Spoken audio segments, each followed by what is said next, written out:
Assalamualaikum warahmatullahi wabarakatuh. Perkenalkan, nama saya Asta Juliarman Hatta, peserta pelatihan dasar CPNS tahun 2022 dalam lingkup Kemendikbudristek Republik Indonesia, gelombang 5 angkatan 14 kelompok 4. Dalam hal ini saya akan menjelaskan tugas individu saya dalam yang berjudul berorientasi pelayanan.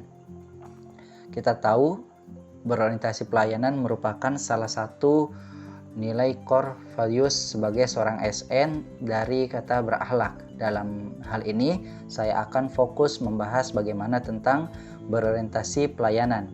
Dalam hal ini, sebagai seorang ASN, kami berkomitmen memberikan pelayanan prima demi kepuasan masyarakat. Dalam hal ini terdapat 3 kode etik mengenai berorientasi pelayanan. Poin pertama yaitu memahami dan memenuhi kebutuhan masyarakat.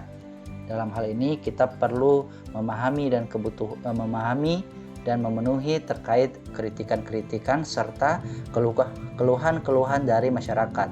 Kemudian ada ramah, cekatan, solutif, dan dapat diandalkan. Dalam hal ini kita dituntut untuk bagaimana bisa ramah dalam pelayanan dan mendapatkan solusi dari setiap permasalahan. Kemudian ada melakukan perbaikan tiada henti. Dalam hal ini sebagai seorang ASN, kita tidak boleh cepat puas ketika menyelesaikan suatu masalah. Kita harus selalu melakukan perbaikan-perbaikan dan evaluasi terhadap kinerja yang telah kita lakukan.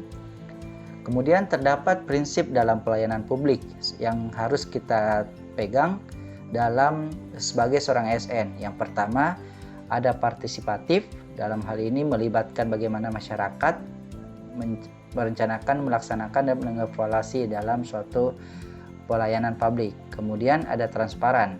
Dalam hal ini masyarakat berhak untuk mengetahui hal-hal yang berkaitan dengan pelayanan publik. Kemudian ada responsif. Dalam hal ini kita perlu respon terhadap tuntutan kebutuhan warga negara.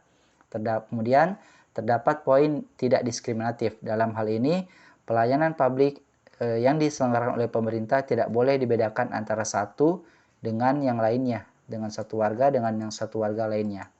Kemudian ada mudah dan murah. Dalam hal ini persyaratan yang dibutuhkan tersebut masuk akal dan mudah untuk dipenuhi, dan biaya dibutuhkan oleh masyarakat untuk mendapatkan layanan terjangkau oleh seluruh warga negara.